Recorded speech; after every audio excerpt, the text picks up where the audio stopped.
Je savais que les pharisiens avaient entendu dire que je baptisais et que je faisais plus de disciples que Jean, bien que je ne les ai pas baptisés moi-même, ce sont mes disciples qui l'ont fait.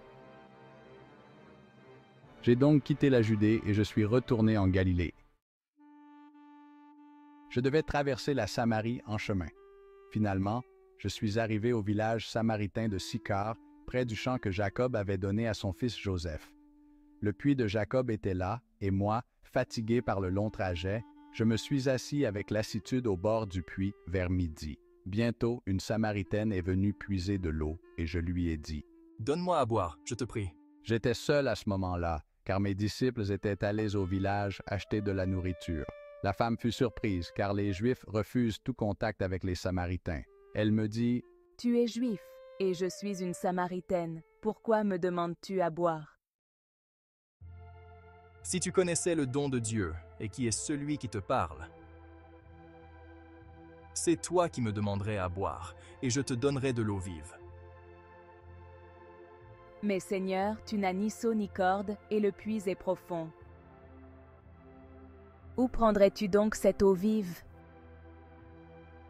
Serais-tu plus grand que notre père Jacob, qui nous a donné ce puits, et qui en a bu lui-même, ainsi que ses fils et ses troupeaux? Comment peux-tu offrir une eau meilleure que celle qu'il a bu avec ses fils et ses animaux? Quiconque boit de cette eau aura encore soif. Mais celui qui boira de l'eau que je lui donnerai n'aura jamais soif. L'eau que je lui donnerai deviendra en lui une source d'eau qui jaillira jusque dans la vie éternelle. Seigneur, donne-moi de cette eau, afin que je n'aie plus soif, et que je n'aie plus à venir puiser ici. Va appeler ton mari et reviens ici. Je n'ai pas de mari. Tu as raison de dire que tu n'as pas de mari, car tu as eu 5 maris, et celui que tu as maintenant n'est pas ton mari. En cela tu as dit vrai. En cela tu as dit vrai. Seigneur, je vois que tu es prophète. Nos pères ont adoré sur cette montagne. Et vous dites, vous, que le lieu où il faut adorer est à Jérusalem. Femme, crois-moi, l'heure vient où ce ne sera ni sur cette montagne ni à Jérusalem que vous adorerez le Père. Vous adorez ce que vous ne connaissez pas. Nous adorons ce que nous connaissons, car le salut vient des Juifs.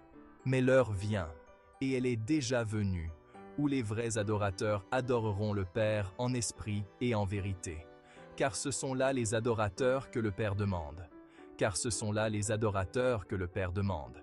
Dieu est esprit, et il faut que ceux qui l'adorent en esprit et en vérité. Je sais que le Messie doit venir, celui qu'on appelle Christ. Quand il sera venu, il nous annoncera toutes choses. Je le suis, moi qui te parle. Sur ce, ses disciples arrivèrent, et ils furent surpris de le trouver qui parlait avec une femme. Toutefois, aucun ne dit « Que lui demandes-tu » ou « De quoi parles-tu avec elle ?»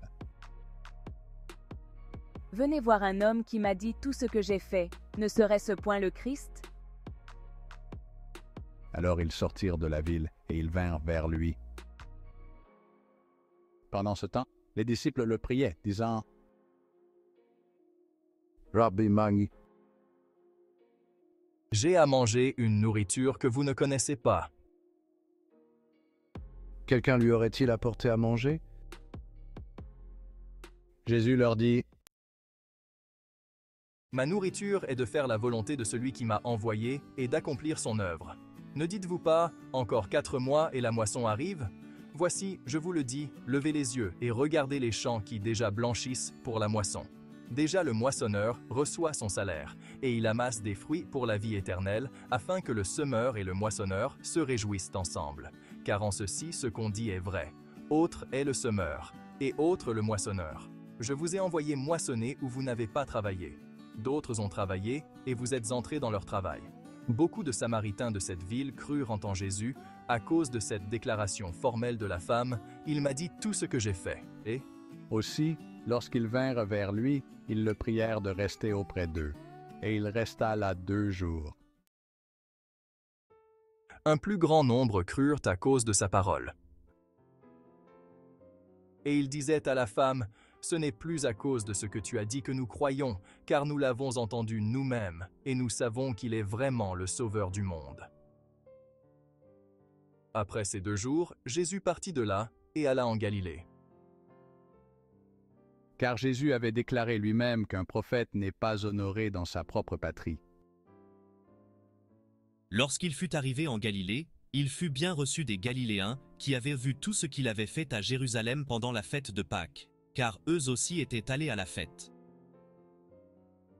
Jésus revint donc à Cana en Galilée, où il avait changé l'eau en vin. Il y avait un officier du roi dont le fils était malade à Capernaum. Ayant appris que Jésus était venu de Judée en Galilée, il alla vers lui et le pria de descendre guérir son fils qui était sur le point de mourir. Jésus lui dit, « Si vous ne voyez des miracles et des prodiges, vous ne croyez point. » L'officier du roi lui dit, « Seigneur, descends avant que mon enfant ne meure. » Va, ton fils vit. Et cet homme crut à la parole que Jésus lui avait dite, et il s'en alla. Comme déjà il descendait, ses serviteurs venant au-devant de lui apportèrent la nouvelle que son enfant vivait. Il leur demanda à quelle heure il s'était trouvé mieux. Ils lui dirent, « Hier, à la 7e heure, la fièvre le quitta. » Le père reconnut que c'était à cette heure-là que Jésus lui avait dit, « Ton fils vit. » Et il crut, lui et toute sa maison. Ce fut le second miracle que fit Jésus lorsqu'il fut venu de Judée en Galilée.